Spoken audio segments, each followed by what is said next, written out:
السلام عليكم ورحمة الله وبركاته. الحمد لله نحمده ونستعينه ونستغفره ونؤمن به ونتوكل عليه ونعوذ بالله من شرور أنفسنا ومن سيئات أعمالنا. من يهد الله فلا مضل له ومن يضلله فلا هادي له. أشهد أن لا إله إلا الله وحده لا شريك له وأشهد أن محمدا عبده ورسوله الذي أرسله بالحق بشيرا ونذيرا وداعيا إلى الله بإذنه وسراجا منيرا. فقد قال الله تعالى في كلامه المجيد وفي فرقانه الحميد: أعوذ بالله من الشيطان الرجيم. بسم الله الرحمن الرحيم. يا أيها الذين آمنوا هل أدلكم على تجارة تنجيكم من عذاب أليم. ঐতিহ্যবাহী কোবা মসজিদ কমপ্লেক্সে জুমার সালাত আদায়ের উদ্দেশ্যে উপস্থিত সম্মানিত মুসল্লিয়ান কিরাম, মহান আল্লাহ জাল্লা শানুহু তাবারক তাআলার দরবারে আমরা আমাদের সাধ্য অনুযায়ী শুকরিয়া জ্ঞাপন করছি যে মহান মনিব আজকে আমাদেরকে তার ঘরে এসে পবিত্র কোরআন ও হাদিসের কিছু আলোচনা শোনার সুযোগ করে দিলেন। সেই মহান মনিবের দরবারে শুকরিয়া আদায় করছি আলহামদুলিল্লাহ। দুরূদ ও সালাম পাঠ করছি বিশ্ব মানবতার মুক্তির দিশারি নবী মুহাম্মদ সাল্লাল্লাহু আলাইহি ওয়াসাল্লামের প্রতি। আল্লাহুম্মা সাল্লি ওয়া সাল্লিম ওয়া বারিক আলাইহি। সম্মানিত উপস্থিতি, আজকে আমাদের আলোচ্য বিষয় হলো জাহান্নাম থেকে বাঁচা ও জান্নাত লাভের উপায়। আমরা কিভাবে জাহান্নাম থেকে বেঁচে জান্নাতে যেতে পারবো, এই বিষয়ের উপরে আজকে আলোচনা। আল্লাহ রাব্বুল আলামিন আমাদের সকলকে আমলের নিয়তে বলার এবং শোনার তৌফিক দান করুন, সবাই বলে আমিন। আলোচনা শুরুতে আমরা দোয়া করছি গোকুলনগর দক্ষিণ পাড়া হাজী সরুমিয়ার জন্য, যিনি এই সমাজের একজন লোক ছিলেন, দুনিয়ার সকল কিছু ছিন্ন করে কবরে শুয়ে আছেন। আল্লাহ তাআলা ওনার নেক আমলগুলো কবুল করুন, অপরাধগুলো ক্ষমা করে কবরকে জান্নাতের বাগান হিসেবে কবুল করুন, সবাই বলে আমিন। আমাদের মসজিদের সহসভাপতি জনাব কবির আহমেদ, ওনারও আব্বা আম্মা দুনিয়ায় নাই। আল্লাহ তাআলা ওনার আব্বা আম্মার জীবনের গুনাহগুলো মাফ করে নেক আমলগুলো কবুল করুন। আমাদের আলমগীর ভাই, ওনারও আব্বা দুনিয়ারই, আম্মা আছেন। আল্লাহ তাআলা ওনার আব্বার জীবনের গুনাহগুলো মাফ করে কবরকে জান্নাতের উচ্চ মাকাম দান করুন। বিশেষ করে আমরা দোয়া করছি এই বাংলাদেশ 47 সালে এবং 71 সালে স্বাধীন হয়েছে, কিন্তু গোলামি থেকে বাংলাদেশ মুক্তি অর্জন করতে পারে নাই। জুলাই আগস্টের গণ অভ্যুত্থানে বাংলাদেশ ফ্যাসিবাদ মুক্ত এবং ভারতের আধিপত্যবাদের থেকে মুক্তি লাভ করেছে। মানুষ স্বাধীনভাবে কথা বলার সুযোগ পেয়েছে। এই জুলাই যোদ্ধাদের অগ্রণী ভূমিকায় ছিলেন শরীফ ওসমান হাদি, যার তেজময় বক্তব্য আধিপত্যবাদের বিরুদ্ধে অগ্রণী ভূমিকা ছিল, তার বলিষ্ঠ কণ্ঠ ছিল। এমন একজন দেশপ্রেমিক বাংলাদেশে খুঁজে পাওয়া বড় কঠিন। সে গত শুক্রবারে গুলিবিদ্ধ হয়েছেন এবং এই শুক্রবার রাত্রে তিনি ইন্তেকাল করেছেন সিঙ্গাপুরের হসপিটালে। ইন্না লিল্লাহি ওয়া ইন্না ইলাইহি রাজিউন। আমরা শরীফ ওসমান হাদির একটা বাচ্চা 30 মাস বয়সের, তার পরিবারের উপরে যেন আল্লাহ তাআলা ধৈর্য ধারণ করার তৌফিক দান করেন এবং তার সন্তানটাকে যেন তার মতন দেশপ্রেমিক হিসেবে আল্লাহ তাআলা কবুল করেন। সবাই বলে আমিন। এই ওসমান হাদির নেকামলগুলো কবুল করে, তার অপরাধগুলো ক্ষমা করে শহীদ হিসাবে যেন আল্লাহ তাআলা কবুল করেন। সবাই বলে আমিন। এবং এই ওসমান হাদির হত্যার সাথে যে বা যারা জড়িত, তাদের পরিণতি যেন ওসমান হাদির চেয়ে আরো কঠিন পরিস্থিতি হয়, সেই কামনাই আল্লাহ তাআলার কাছে করছি এবং সরকারের কাছে অনুরোধ যে আমাদের সীমান্ত যেন আরো কড়া পাহারাদারি করা হয়, নজরদারি করা হয়, যাতে করে কোনো সন্ত্রাস যাতে দেশ থেকে বাহিরে যেতে না পারে, সে সতর্ক দৃষ্টি থাকবে এবং হাদির খুনিদেরকে যেভাবে হোক ধরে এনে শাস্তির আওতায়, তাদেরকে বিচারের আওতায় আনতে হবে, সে আহ্বান সরকারের প্রতি জানাচ্ছে।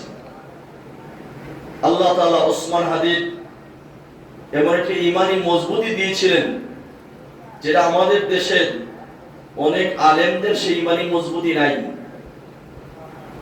দেশের জন্য, দেশের স্বাধীনতা সার্বভৌমত্ব রক্ষা করার জন্য এমন দেশপ্রেমিক লোকের খুবই অভাব। আল্লাহ তাআলা যেন তার রক্তের বিনিময়ে এই দেশ ফ্যাসিবাদ মুক্ত হয়েছে এবং আধিপত্যবাদ মুক্ত হয়ে যেন সামনে এমন একটা সরকারের ব্যবস্থা আল্লাহ তাআলা করে দেন, যারা আধিপত্য এবং স্বৈরাচারের বিরুদ্ধে বলিষ্ঠ ভূমিকা পালন করবে। দেশপ্রেমিক মানুষ নির্দ্বিধায় নিশ্চিন্তায় তাদের আমানতের হেফাজত হবে, নির্দ্বিধায় তারা যে কোনো ব্যবসা বাণিজ্য করতে পারবে, জান ও মালের নিরাপত্তা লাভ করবে। এমন একটা পরিবেশ আল্লাহ তাআলা যেন 26 সালের ফেব্রুয়ারির 12 তারিখে করে দেন। আমরা সবাই মিলে আমিন। কারণ ওসমান হাদি, তার বিকল্প বড় কঠিন। এমন সাহসী ব্যক্তিত্ব, দেশপ্রেমিক লোক দেশের বেশি প্রয়োজন ছিল। আল্লাহ তাআলা যেন তার এই অপূরণীয় ক্ষতিকে আবার এমন লোক যেন তার রক্তের মাধ্যমে তৈরি হয়ে যায় যে ওসমান হাদির চাইতে আরো বলিষ্ঠ ভূমিকা পালন করতে পারবে। আমরা সবাই মিলে আমিন। সম্মানিত উপস্থিতি, আজকের আলোচ্য বিষয় আমরা বলছি জাহান্নাম থেকে বাঁচা ও জান্নাত লাভের উপায়। কিভাবে জাহান্নাম থেকে আমরা বাঁচতে পারবো, আল্লাহর জান্নাতে যেতে পারবো, এই বিষয়ের উপরে আলোচনা। এই বিষয়ে আমরা পবিত্র কোরআনুল কারীমের সূরা আস-সফের 9 নম্বর আয়াত তেলাওয়াত করেছি। 9 থেকে 14 পর্যন্ত আয়াতের বিষয়ে আমরা আলোচনার চেষ্টা করব। এই সূরা নামকরণ হলো, এই সূরার মধ্যে মোট আয়াত হলো 14টি। সূরাটা হলো মাদানী সূরা। রাসূলুল্লাহ সাল্লাল্লাহু আলাইহি ওয়াসাল্লাম মদিনায় হিজরতের পরে এই সূরা নাজিল হয়েছে। সেই সময়টা ছিল উহুদ যুদ্ধের সমসাময়িক কালে।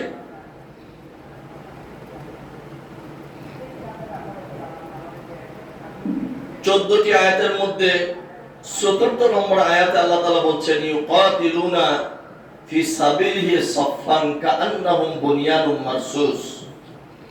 এই আয়াতের মধ্যে সফ শব্দটি রয়েছে, এর জন্য এই সূরার নামকরণ করেছে সূরা আস-সাফ।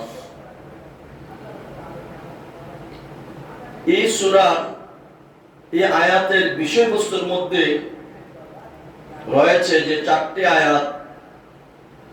আয়াতগুলোর মধ্যে রয়েছে দুর্বল ঈমানদারদেরকে দৃঢ় ও মজবুত ঈমানের ভিত্তিতে আখিরাতের কঠিন আযাব থেকে মুক্তি, গুনাহ মাফ, জান্নাত লাভ এবং দুনিয়ায় আল্লাহর সাহায্য ও বিজয় লাভের জন্য জান ও মাল দিয়ে আল্লাহর পথে জিহাদ করার জন্য উদ্বুদ্ধ করা হয়েছে।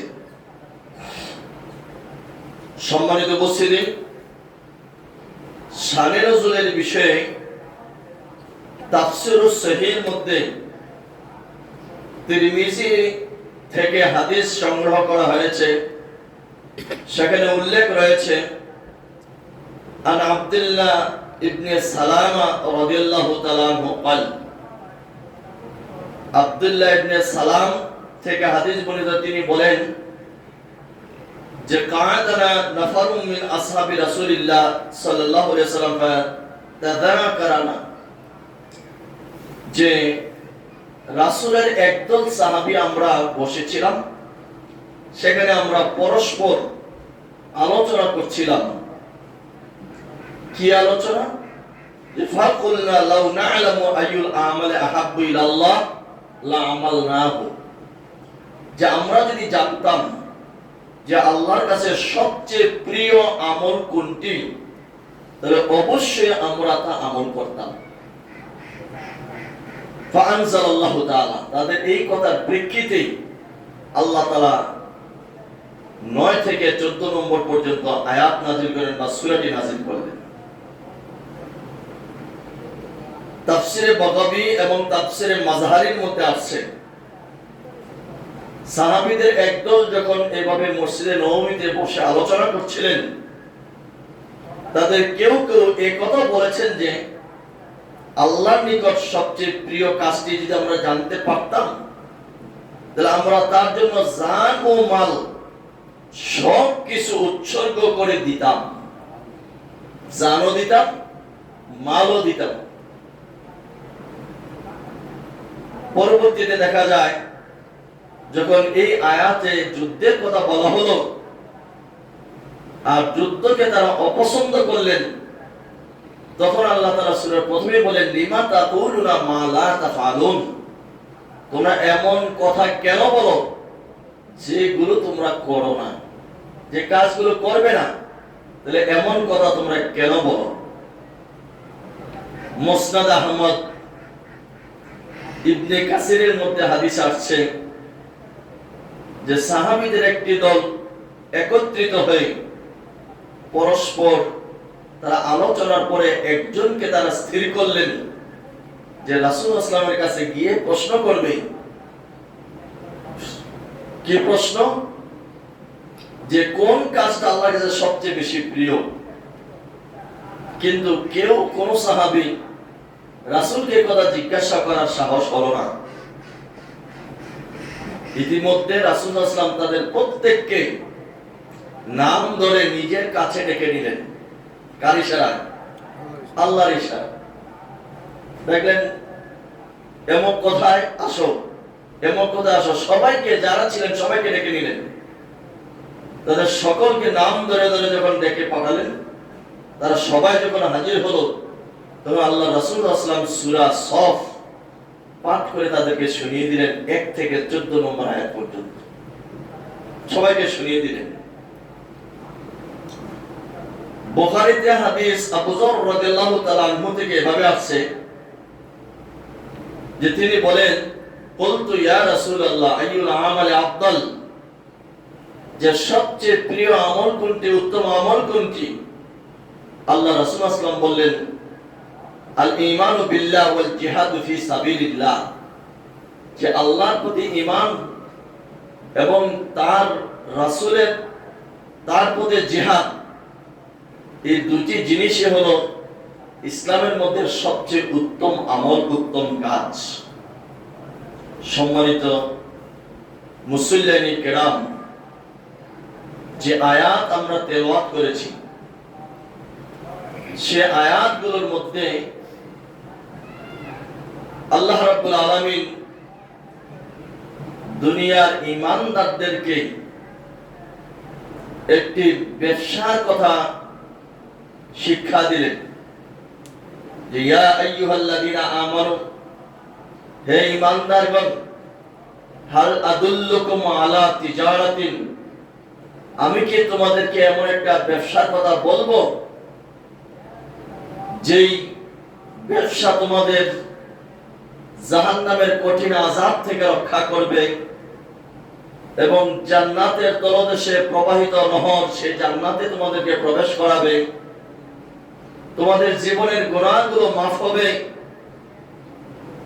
এবং তোমরা বিপদে পড়লে সেই বিপদ থেকে আল্লাহ তাআলা তোমাদের সাহায্য করবেন এবং বিজয় দান করবেন, এমন একটা ব্যবসার কথা কি আমি তোমাদেরকে বলবো? আল্লাহ তাআলা ঈমানদারদেরকে এই আয়াতগুলোর মাধ্যমে একটা ব্যবসা শিক্ষা দিলেন। সেই ব্যবসার মধ্যে পুঁজি হলো 2টি আর তার লাভ হলো 4টি। পুঁজি কয়টি? 2টি পুঁজি, লাভ 4টা। দুনিয়ার জীবনে 2টি লাভ, পরকালীন জীবনে 2টি লাভ। তাহলে যে ব্যবসার কোনো লস নাই, ক্ষতি নাই, লোকসান নাই, শুধু লাভ আর লাভ, দুনিয়ায় লাভ, পরকালীন জীবনও লাভ, সেই ব্যবসায় আল্লাহ তাআলা ঈমানদারদেরকে শিক্ষা দিচ্ছেন। সেই ব্যবসার পুঁজি কয়টি? 2টি। এই 2টি পুঁজির উপরে যারা চলবে তারা দুনিয়ায় 2টি লাভ পাবে, পরকালীন জীবনে 2টি লাভ পাবে, 4টি লাভে তারা ধন্য হবে। 1 নাম্বার পুঁজির নাম হলো তুমিনুনা বিল্লাহি ওয়া রাসূলিহি, তোমরা আল্লাহ এবং তার রাসূলের প্রতি ঈমান আনবে। তাহলে 1 নাম্বার পুঁজির নাম হলো ঈমান। 2 নাম্বার পুঁজি হলো ওয়া তুজাহিদুনা ফি সাবিলিল্লাহি বিআমওয়ালিকুম ওয়া আনফুসিকুম, যে তোমাদের জান এবং মাল দিয়ে আল্লাহর রাস্তায় সংগ্রাম করবে, লড়াই করবে, জিহাদ করবে। তাহলে 1 নাম্বার পুঁজির নাম হলো ঈমান, 2 নাম্বার পুঁজির নাম হলো জান মাল দিয়ে আল্লাহর রাস্তায় জিহাদ। এই 2টি পুঁজির উপরে যদি কোন ঈমানদার তার জীবন পরিচালনা করতে পারে তাহলে তার জন্য দুনিয়ার জীবনে 2টি লাভ, পরকালীন জীবনে রয়েছে 2টি লাভ। দুনিয়ার জীবনের 1 নাম্বার লাভ হলো ইয়াগফির লাকুম যুনুবাকুম, তিনি আল্লাহ তাআলা তোমাদের গুনাহগুলো ক্ষমা করে দিবেন। সুবহানাল্লাহ। তাহলে ঈমান আমার থাকবে, ঈমানের পথে মজবুতের জন্য কোনো যদি বাধা বিপত্তি হয়ে দাঁড়ায় তার বিরুদ্ধে জান মাল দিয়ে রুখে দাঁড়াতে হবে, এমন চিন্তার মানুষ যদি ঈমানদাররা হতে পারে তাহলে দুনিয়ার জীবনে যত গুনাহ তার আছে সমস্ত গুনাহগুলো আল্লাহ তাআলা ক্ষমা করে দিবেন। দুনিয়ার জীবনে 2 নাম্বার লাভ হলো তার নাসরুম মিনাল্লাহি ওয়া ফাতহুন করিব, যদি ঈমানের পথে চলতে গিয়ে কোনো বিপদের মধ্যে পড়ে যায় তখন আল্লাহ রাব্বুল আলামিন তাকে সাহায্য করবেন এবং ওই পথে তাকে বিজয় দান করবেন। সম্মানিত আমার ভাইরা, জুলাই বিপ্লবে আমাদের দেশের ছেলেরা, মেয়েরা, মহিলারা, পুরুষ এবং ছোট ছোট কচিকাঁচা বাচ্চারাও এই আন্দোলনে ঝাঁপিয়ে পড়ছিলেন কিনা? পড়ছিলেন। শহরের, ঢাকা শহরের কোলের শিশু নিয়ে পর্যন্ত মহিলারা রাজপথে চলে আসছিল এই ফ্যাসিস্ট এবং স্বৈরাচারকে তাড়ানোর জন্য, দেশকে স্বৈরাচার এবং আধিপত্যবাদ মুক্ত করার জন্য নেমেছিল। আল্লাহ তাআলা সাহায্য করছিলেন কিনা? নাকি পৃথিবীর কোন রাষ্ট্রের সহযোগিতা লাগছিল? কারোর সহযোগিতা লাগে নাই, কোনো অস্ত্র লাগে নাই। একমাত্র নারে তাকবীর আল্লাহু আকবারের ধ্বনিতে জালেমরা এই দেশ থেকে পালাইতে বাধ্য হয়েছে। ঠিক কিনা বলেন? তাহলে আল্লাহ সাহায্য করছেন এবং বিজয় দান করছেন, সত্য কিনা? সম্মানিত আমার ভাইরা, পরকালীন জীবনের লাভ হলো, এক নম্বর লাভ হলো তুনজিকুম মিন আযাবিন আলীম।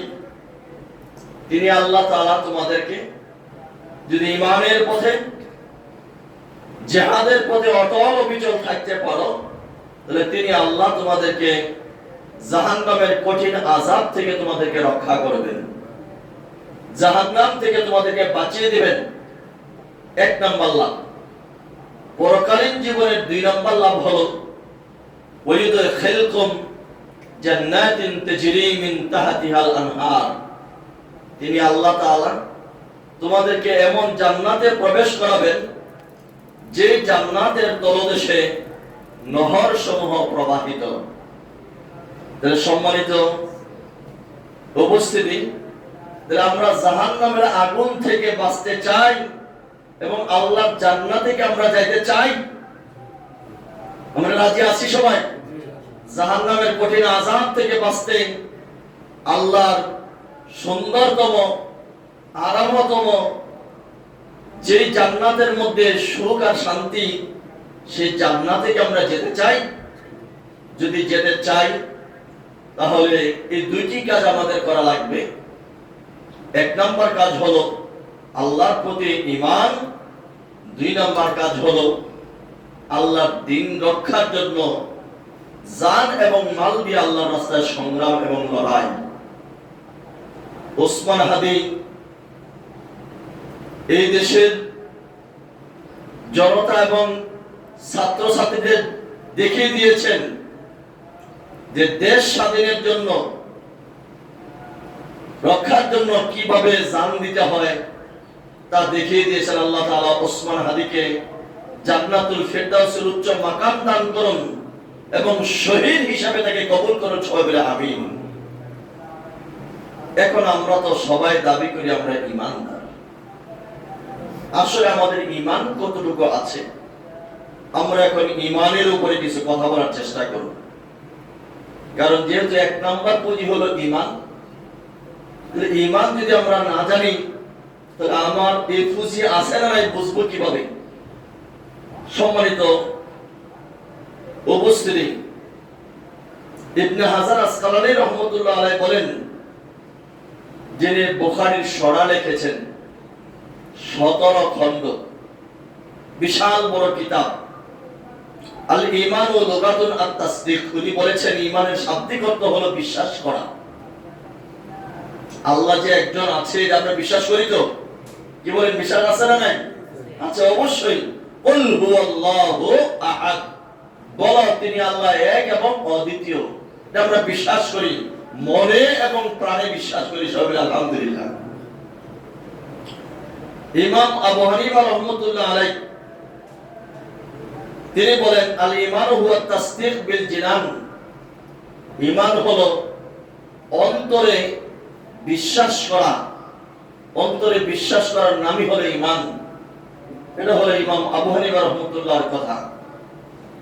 ইমাম শাফিঈ রাহমাতুল্লাহ আলাইহি উনি বলেছেন, আল ঈমান হুয়া তাসদীক বিল জিনান ওয়াল ইকরার বিল লিসান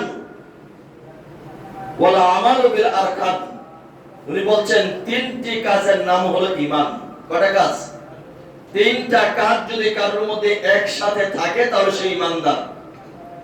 এক নম্বরে অন্তরে বিশ্বাস, আল্লাহ একজন, তার রাসূল আছেন, আছে না নাই? অন্তরে বিশ্বাস করবে, মুখে স্বীকার করবে। অন্তরে বিশ্বাস, মুখে স্বীকৃতি, কালেমা লা ইলাহা ইল্লাল্লাহ, আশহাদু আল্লা ইলাহা ইল্লাল্লাহু ওয়া আশহাদু আন্না মুহাম্মাদান আবদুহু ওয়া রাসূলুহু। এটা মুখে স্বীকার করবে, অন্তরে বিশ্বাস করবে, মুখে স্বীকার করবে। তিন নাম্বার হলো আমল, ওয়াল আমালু বিল আরকান, কাজের মাধ্যমে, আমলের মাধ্যমে দেখায় দিবে যে আমি আল্লাহর প্রতি ঈমান এনেছি। তাহলে অন্তরে বিশ্বাস, মুখের স্বীকৃতি, কাজে বাস্তবায়ন, এই তিনটা জিনিস যখন যার মধ্যে থাকবে তখনই হলো সে ঈমানদার।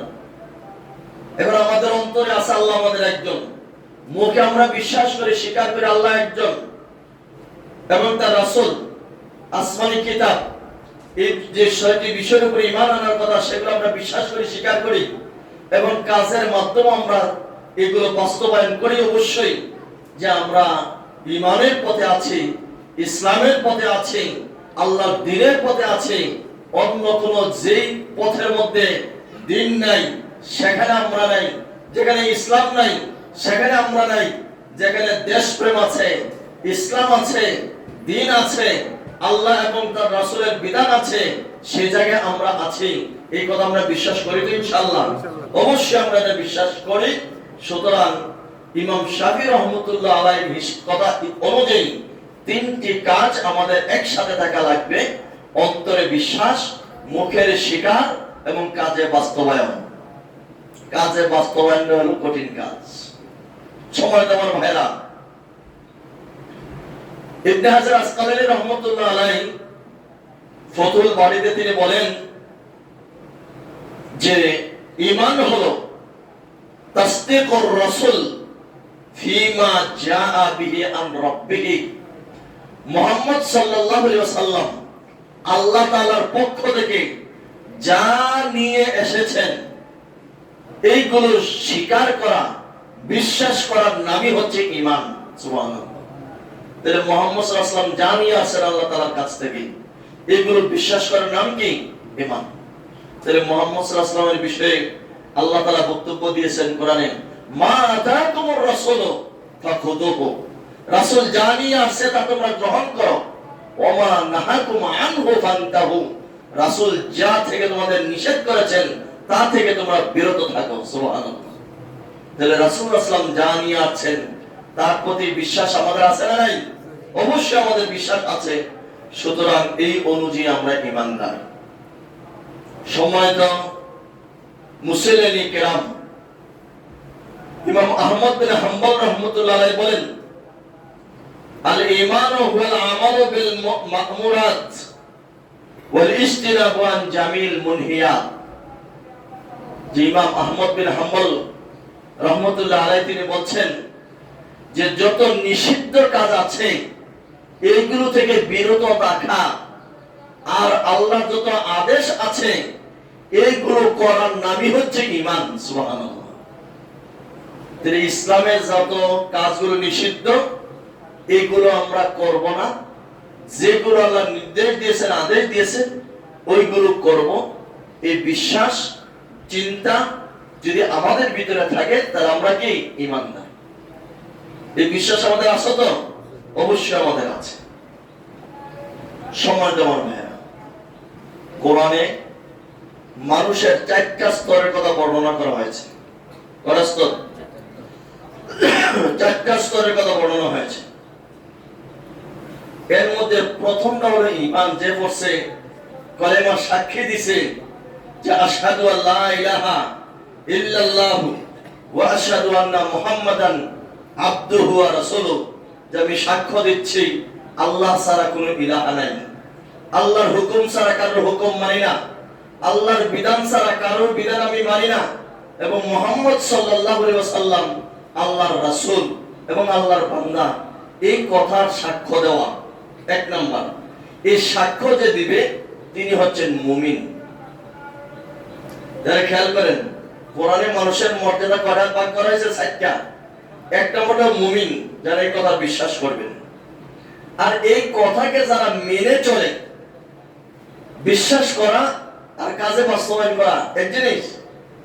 বিশ্বাস যে করে তাকে বলে মুমিন, আর মেনে যে চলে তাকে বলে মুসলিম। তাহলে আমরা কিছু কিছু মানি, কি বলেন? আমরা কিন্তু সবকিছু মানি না। যেটা পছন্দ হয় আরাম লাগে, সহজে মানুন যায়, এটা আমরা মানি।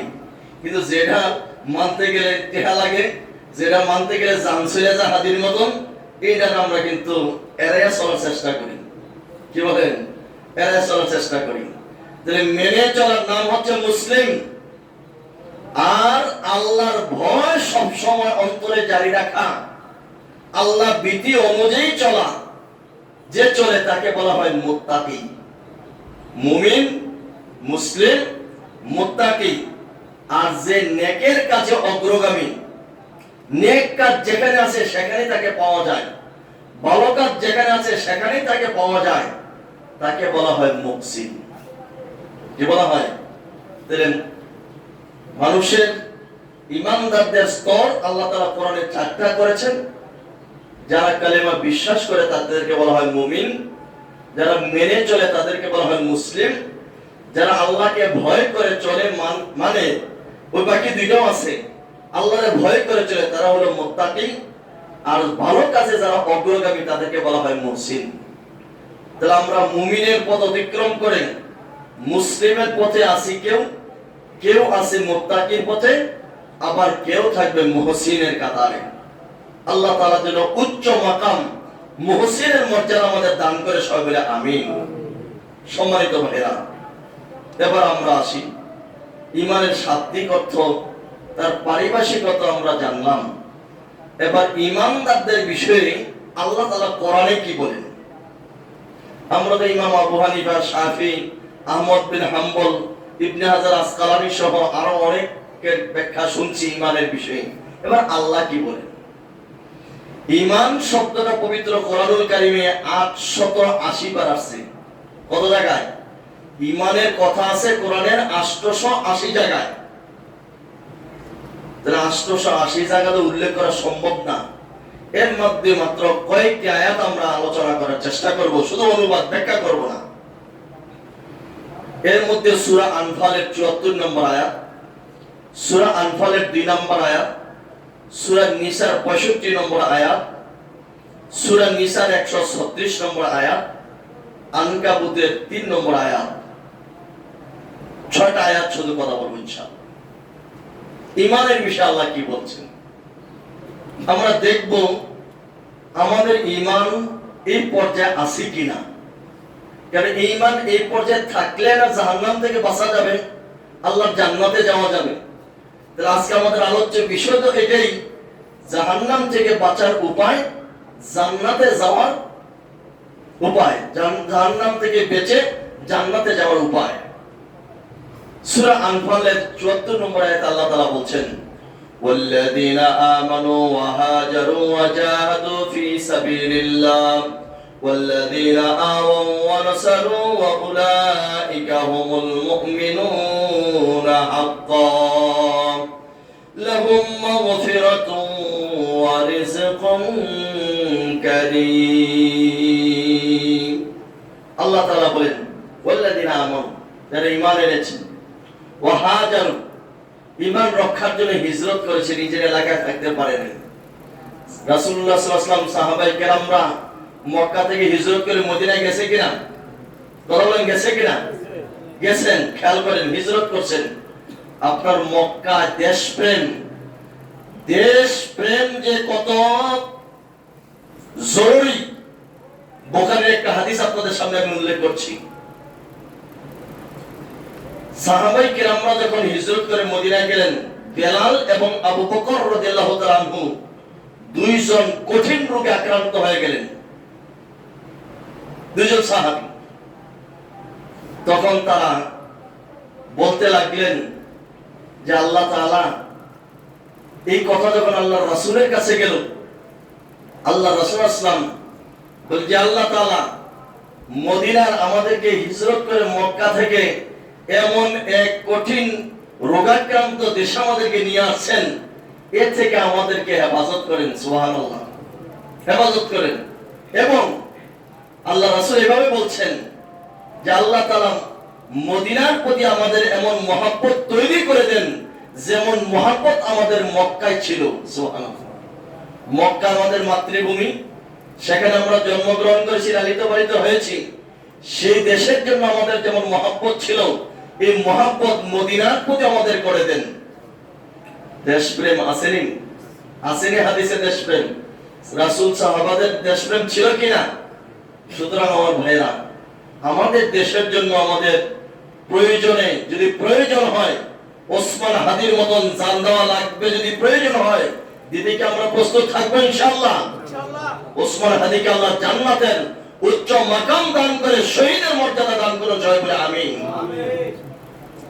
আল্লাহ তাআলা বলেন যারা ঈমান এনেছে ওয়া হাজারু হিজরত করেছে ওয়া জাহাদু ফি সাবিলিল্লাহ, আল্লাহর রাস্তায় সংগ্রাম করেছে, ওয়াল্লাযীনা আওয়াও ওয়া নাসারু, যারা হিজরত করেছে তাদেরকে যারা সাহায্য সহযোগিতা করেছেন, এই চারটি কাজ যাদের ভিতরে আছেন আল্লাহ রাব্বুল আলামিন এই কাজ করনে ওয়ালা ব্যক্তিদেরকে সার্টিফিকেট দিচ্ছেন, উলাইকা হুমুল মুমিনুনা হাক্কান।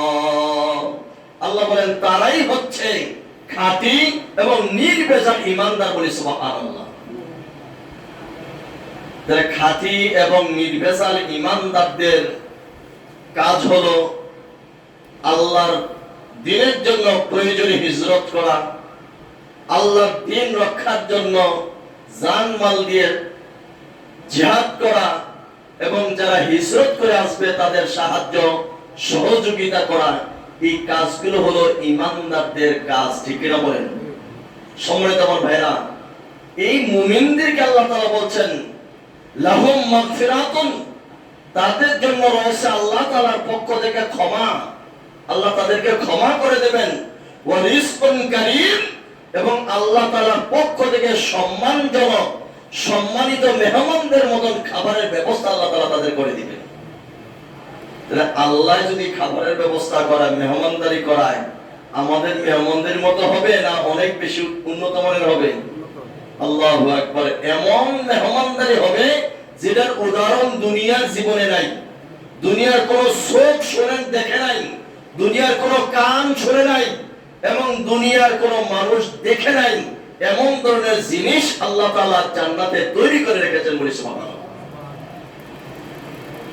সূরা আনফালের 2 নম্বর আয়াতে আল্লাহ তাআলা বলছেন ইন্নামাল মুমিনুনা আল্লাযীনা ইযা যুকিরাল্লাহ, ঈমানদার হচ্ছে তারাই, আল্লাহর ভাষাটা দেখেন, তারাই হচ্ছে ঈমানদার যাদের কাছে আল্লাহর নাম স্মরণ করা হলে ওয়াজিলাত কুলুবুহুম, তাদের অন্তরটা কেঁপে ওঠে। কি বলেন? আমাদের এমন হয় না? কোন সময় কথা বলে অন্তরটা শুধু কাঁপে, শরীর মনে হয় যেন উতলাইয়া ওঠে, এরকম হয় কিনা? তাদের অন্তর কেঁপে ওঠে। ওয়া ইযা তুলিয়াত আলাইহিম আয়াতুহু, যখন তাদের কাছে আল্লাহর আয়াত তেলাওয়াত করে শোনানো হয়, কোরআনের আলোচনা করা হয়, হাদিসের আলোচনা করা হয়, কোরআন তাদেরকে ব্যাখ্যা করে শোনানো হয়, তখন যাদাতুহুম ঈমানান, তাদের ঈমানটা আরো মজবুত হয়ে যায়, তাদের ঈমানটা আরো বৃদ্ধি পেয়ে যায়। সুবহানাল্লাহ। আরেকটা কাজ হলো ওয়া আলা রাব্বিহিম ইয়াতাওয়াক্কালুন, এবং তারা তাদের রব আল্লাহ তাআলার প্রতি ভরসা করেন, বিশ্বাস করেন, তাওয়াক্কুল করেন। এই কাজগুলো আমাদের মধ্যে আছে না নাই? আল্লাহ কোরআন শুনলে অন্তর কাঁপে কিনা? তেলাওয়াত করে ঈমান বৃদ্ধি হয় কিনা? আমরা আল্লাহ তাআলার উপরে ভরসা করি কিনা? এই কাজগুলো যদি আমাদের মধ্যে থাকে, আল্লাহ বলেন ইন্নামাল মুমিনুন, তারাই হচ্ছে ঈমানদার, তারাই হচ্ছে মুমিন। আল্লাহ আমাদের কবুল করুন। ঈমানদার এবং মুমিন হওয়ার যে যোগ্যতা, যে গুণ, সেই গুণগুলো অর্জন করার তৌফিক দান করুন। সূরা আহজাব 36 নম্বর আয়াত, ওমা কানা লিল মুমিনিন, আল্লাহ তাআলা বলছেন ওমা কানা লিল মুমিনিন ওয়ালা মুমিনাতিন, মুমিন পুরুষ এবং মহিলাদের এই অধিকার নাই। আমরা কি দাবি করছি? ঈমানদার। আমরা কি ঈমানদার? তাহলে ঈমানদার পুরুষ এবং মহিলাদের এই অধিকার নাই। কি অধিকার? ইদা কাদাল্লাহু ওয়া রাসূলুহু আমরান, আল্লাহ এবং তার রাসূল যেই কাজের নির্দেশ দিয়ে গেছেন, যেই কাজের আদেশ করে গেছেন, যেই কাজ করার জন্য সাব্যস্ত করেছেন, আইয়াকুনা লাহুমুল খিয়ারাতু মিন আমরিহিম, যে তারা ওই কাজ করবে না করবে এমন দ্বিধাদ্বন্দ্বের মধ্যে থাকবে, নিজের মন মতো করবে, এই অধিকার কোনো মুমিন পুরুষ আর মহিলার কারোরই নেই। যেভাবে আল্লাহ নির্দেশ দিয়েছেন সেভাবেই করতে হবে, যেভাবে রাসূল নির্দেশ দিয়েছেন সেভাবেই করতে হবে। নিজের মন মতো খুশি মতো করার কোনো সুযোগ নাই।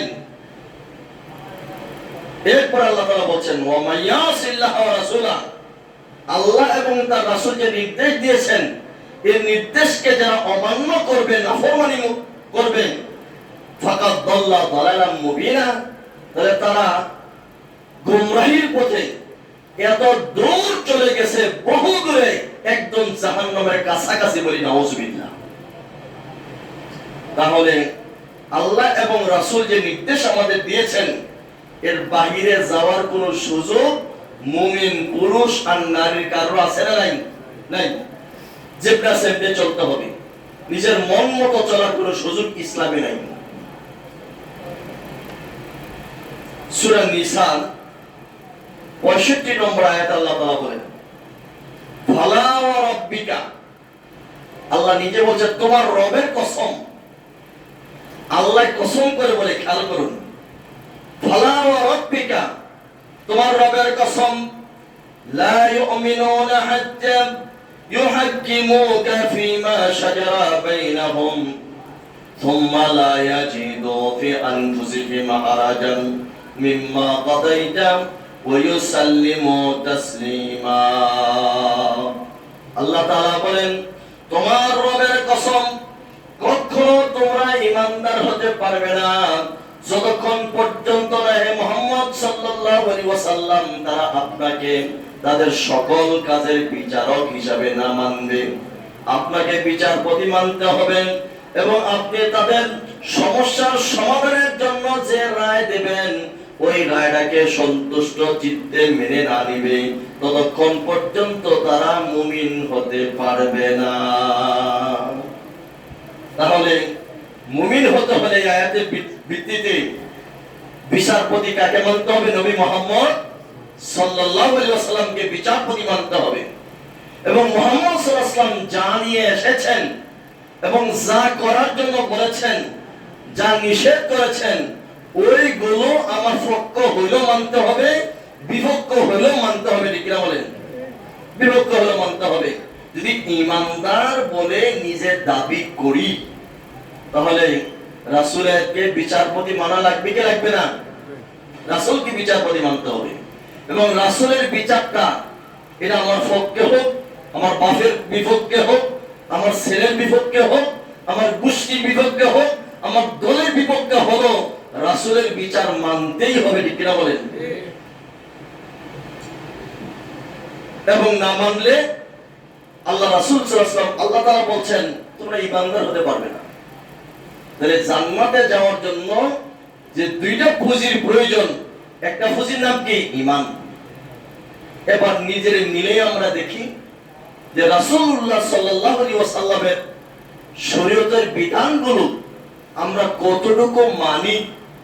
যদি সকল ক্ষেত্রে মানার চেষ্টা করি, বিশ্বাস করি, তাহলে ঈমান আমাদের ঠিক আছে, আলহামদুলিল্লাহ। সূরা নূরের 51 নম্বর আয়াতে আল্লাহ তাআলা বলেন, ইন্নামা কানা কাওলাল মুমিনিনা ইযা দুউ ইলাল্লাহি ওয়া রাসূলি। আল্লাহ তাআলা বলেন মুমিনদের কথা হলো এমন, যারা মুমিন তাদের কথা কেমন হবে? ইযা দুউ ইলাল্লাহি ওয়া রাসূলিহি, যখন আল্লাহ এবং তার রাসূলের পথে তাদেরকে আহ্বান করা হয়, ডাকা হয়, ভাই আল্লাহর পথে চলো, রাসূলের পথে চলো, রাসূলের আদর্শ গ্রহণ করো, আল্লাহর দ্বীন প্রতিষ্ঠার কাজে নিয়োজিত হও, আল্লাহর দ্বীনের পক্ষে থাকো, আল্লাহর দ্বীনের বিপক্ষে যাও না। আল্লাহর দ্বীন যারা প্রতিষ্ঠিত করতে চায় তাদের পথে থাকো। এভাবে দ্বীনের দিকে যখন তাদেরকে আহ্বান করা হয়, আল্লাহ এবং রাসূলের দিকে যখন আহ্বান করা হয়, যে আইয়া বলো, তখন তারা বলে সামিনা, আমরা শুনলাম, ওয়া আতানা, আমরা মেনে নিলাম। সুবহানাল্লাহ। তাহলে মুমিনদের কাজ কি? যে আল্লাহ এবং রাসূলের পথে যখন তাদেরকে আহ্বান করা হয়, দ্বীনের পথে ডাকা হয়, তাদের একটাই কথা হবে, শুনলাম, মানলাম। এটা ঈমানদারদের কাজ। আল্লাহ রাব্বুল আলামিন বলেন, যখন ঈমানদাররা এই কথার স্বীকৃতি দিবেন, ক্বালু সামি'না ওয়া আতা'না ওয়া উলাইকা হুমুল মুফলিহুন। আল্লাহ তাআলা বলেন, এই কথা যদি মুমিনদের হয়, তখন এই মুমিনরাই হচ্ছে সফলকাম, তারাই হচ্ছে কৃতকার্য এবং তারাই জান্নাতে যাবে বলে। সুবহানাল্লাহ। তাহলে আমাদের কাজ হবে, আল্লাহর দ্বীনের ডাক যখন আসবে, সে ডাকে আমাদের সাড়া দেওয়া নাকি সাড়া না দেওয়া? সাড়া দেওয়া, আল্লাহর দ্বীনের পথে সাড়া দেওয়া। সূরা নিসার 136 নম্বর আয়াতে আল্লাহ তাআলা বলছেন, ইয়া আইয়ুহাল্লাযীনা আমানু, হে ঈমানদারগণ, আমিনু বিল্লাহি ওয়া রাসূলিহি, তোমরা ঈমান আনো। কথাটা খেয়াল করেন, একটা মানে কঠিন কথা। হে ঈমানদারগণ, তোমরা ঈমান আনো। ঈমানদার আবার ঈমান আনবে কেন? কথা খেয়াল করছেন? তোমরা ঈমান আনো, হে ঈমানদারগণ, আমিনু বিল্লাহি ওয়া রাসূলিহি ওয়াল কিতাব, আল্লাহ এবং তার রাসূলের প্রতি, কিতাবের প্রতি ঈমান আনো। তার মানে কি? তোমরা যে ঈমানদারের দাবি করতেছো, তোমরা এখনো খাঁটি ঈমানদার হতে পারো নাই। তোমরা শুধু মুখে মুখে ঈমানের কথা বলতেছো, তোমাদের ভিতরে এখনো ঈমান ঢুকে নাই, তোমাদের কাজকর্মের মধ্যে ঈমানের রূপ পাওয়া যায় নাই। এর জন্য সকল কাজে ঈমানের দাবি পূরণ করো। সুবহানাল্লাহ। সকল কাজে ঈমানের দাবি পূরণ করো। সর্বশেষ 880 আয়াতের মধ্যে 1 2 3 4 5 6 7টা আয়াত আমরা বলছি সর্বশেষ আয়াত। আল্লাহ তাআলা বলছেন, যেটা আমাদের অনেকের মধ্যে আছে, আহাসিবান নাস, মানুষ কি মনে করে নিয়েছে যে আইয়ুতরাকু আইয়াকুলু আমান্না ওয়া হুম লা ইফতানুন, যে ঈমান এনেছি এই কথা বললেই আল্লাহ তারে পরকালে ছেড়ে দেবে, তাহলে দুনিয়ায় কোনো পরীক্ষা করা হবে না, এমনটা মনে করেছে নাকি? আমরা তো এমনটাই মনে করি, ঈমান আনছি শেষ। কি বলেন, আছে না নাই? ঈমান আনছি এই কথা বললে শেষ না ভাই। ঈমান আনছি এই কথা বললে কাজ হবে না। কবরে আপনাকে যখন দেওয়া হবে বিসমিল্লাহি আলা মিল্লাতে রাসূলিল্লাহ বলেন, দুনিয়ার জীবনে যদি রাসূলের দলে থাকেন, দুনিয়ার জীবনে যদি আল্লাহর পথে থাকেন, তাহলে বিসমিল্লাহি আলা মিল্লাতে রাসূলিল্লাহ বলে কবরে দিলে ফেরেশতারা সম্মান করবে, জান্নাতের বিছানা বিছায় দিবে, জান্নাতের পোশাক পরাবে, জান্নাতের খাবারের ব্যবস্থা করবে, জান্নাতের লাইটের ব্যবস্থা করবে। আর দুনিয়ার জীবনে যদি রাসূলের আদর্শ, রাসূলের দলে, আল্লাহর পথে না থাকেন, আর কবর যদি দেওয়া হয় বিসমিল্লাহি আলা মিল্লাতে রাসূলিল্লাহ, ফেরেশতারা কবর ধর ধর আর লোহার হামাতে ফিরা শুরু হবে, কিয়ামত পর্যন্ত ফিরাফিরি চলবে। এখন নিজেরা প্রশ্ন করেন যে আমি কি রাসূলের দলে আছি কিনা, আল্লাহর দ্বীনের পথে আছি কিনা? কারণ কবরে তো কারোর আইন দিয়ে বিচার চলবে না। কি বলেন? হাসিনা, খালেদা, এরশাদ, কারোর আইন দিয়ে তো কবরে বিচার চলবে না। ডক্টর ইউনূস, কারোর আইন দিয়ে চলবে? কবরে বিচার চলবে? দুনিয়া চলবে, কিন্তু কবরে চলবে না। কবরে আইন চলবে আল্লাহর। মায়ের পেটে যখন আমরা ছিলাম, আইন মানছি কার? আল্লাহ। যখন কবরে যাব তখন আইন মানতে হবে কার? আল্লাহ। শুধু দুনিয়ার জীবনে আল্লাহ বিবেক দিবেন বান্দারে, এটা আমার আইন, এটা হলো ব্রিটিশ আইন, এটা আমার আইন, এটা মানুষের আইন। এই আইন মানলে বেহেশত যাবে, এই আইন মানলে দোজখে যাবে। যেটা মনে চায় এটা চলো, এই স্বাধীনতা তোমার আমি দিলাম। এই স্বাধীনতা দিবেন, এজন্য কবরেই কিন্তু শুরু হবে ফিরাফিরি। এখন সে কবরের ফিরাফিরি খাম, ফিরা খামো, দৌড় দৌড় সুযোগ নেই, কি বলেন? মসজিদে ফিটাফিটি হলে দরজা জানালা বাইরে দৌড় দেওয়ার জায়গা আছে, বিড়িতে যাওয়া যাবো, রাস্তাতে যাওয়া যাবো, যে কোনো জায়গা। দেখেন না ওসমান হাদিরে গুলি করে সেইরা মুন্ডে দিয়ে গেছে গাজীপুর, ওখান থেকে প্রাইভেট কার, আরেক জায়গা চেঞ্জ করে আবার প্রাইভেট কার, এরপরে গেছে আবার হুন্ডায়, এরপরে ভাই হাইটটা ওই শোরুমটা ভিতরে দিয়ে চলে গেছে ভারতে। কি বলেন? কবরে যখন যাইবনি, কবরতে বারোটা জায়গা আছে নি? ওরা বলে না দৌড় দেওয়া যাইব, আরে দৌড় দেওয়া যাইতো না, সাইরো কালতে শিক্ষা লাগবো, ডাইনি দিয়ে শেষবো, বামে দিয়া, সামনে দিয়ে পিছিয়ে দিয়া, সাইরো কালতে শিক্ষা লাগবো। এই শেষা থেকে বাঁচতে হলে আমরা যদি ইমানদার দাবি করি, তাহলে ইমান আনছি এই কথা বললেই চলবে না, ইমানের পথে আমাদেরকে অটল অবিচল আমাদের থাকা লাগবে। সম্মানিত উপস্থিতি, আমরা সামনে পারতেছি না। একটা হাদিসের অংশ শুধু তেলাওয়াত করছি। আল্লাহ রাসূল সাল্লাল্লাহু আলাইহি ওয়াসাল্লাম বলছেন, আল মুমিনু মান আমিনাহু নাস আলা দিমাইহিম ওয়া আমওয়ালিহিম, যে মুমিন হচ্ছে সেই ব্যক্তি, ঈমানদার হচ্ছে সেই ব্যক্তি যার হাত থেকে অন্য মানুষের রক্ত এবং সম্পদ নিরাপদ থাকে, সে হচ্ছে ঈমানদার। খেয়াল করেন, রক্ত আর সম্পদ মানে যার আর মাল যার কাছে নিরাপদ থাকে, সে হচ্ছে ঈমানদার। এখন মনে করেন তো যারা স্বৈরাচার, তার কাছে কি জানমালের নিরাপত্তা আসেনি? আসেনি। যারা সাদাবাজ, তার কাছে কি জানমালের নিরাপত্তা আসেনি? যারা ডাকাত, তাদের কাছে জানমালের নিরাপত্তা আসেনি? নাই। যারা জালেম, তাদের কাছে জানমালের নিরাপত্তা আসেনি? নাই। সুতরাং এই জালেম থেকে বাঁচতে হলে, স্বৈরাচার থেকে বাঁচতে হলে, জুলুম নির্যাতন থেকে বাঁচতে হলে, মানুষের জান মালের হেফাজতের রক্ষা যদি করতে হয়, তাহলে ইসলামের বাহিরে পা দেয়ার, ইসলামের বাহিরে কোন পথ, কোন দল সমর্থন করার কোন সুযোগ ইমানদারদের নেই। কার নাই? ইমানদাররা ইমান দাবি করলে অন্য রাস্তা যাওয়ার কোন সুযোগ আমাদের নেই। সময় তোমার ভাইরা, অন্য মানুষের জান মালের নিরাপত্তা থাকবে আমার নিজের কাছে, আমার দ্বারা কারো মানুষের জান নষ্ট হবে না, আমার দ্বারা কারো কোনো সম্পদ নষ্ট হবে না। এইভাবে যদি দেশের 18 কোটি মানুষ এই ভূমিকা পালন করে, তাহলে চুরি, ডাকাতি, জেনা, ব্যভিচার হবে না বন্ধ হবে? হবে না বন্ধ হবে? কোনো আইন লাগবে না, পুলিশ লাগবে না, কিচ্ছু লাগবে না, অটোমেটিকলি বন্ধ হয়ে যাবে। কারণ আমি আপনার সম্পদ খাবো না, আপনি আমারটা খাবেন না, আমি আপনারে মারবো না, আপনি আমারে মারবেন না। এই যে মনে করেন 460টা বাড়ি যে বিদেশে বানাইছে, একদিন করে ঘুমাইলে 1 বছরও শেষ হয় না, 365 ভিতরে ঘুমাইতে পারবো।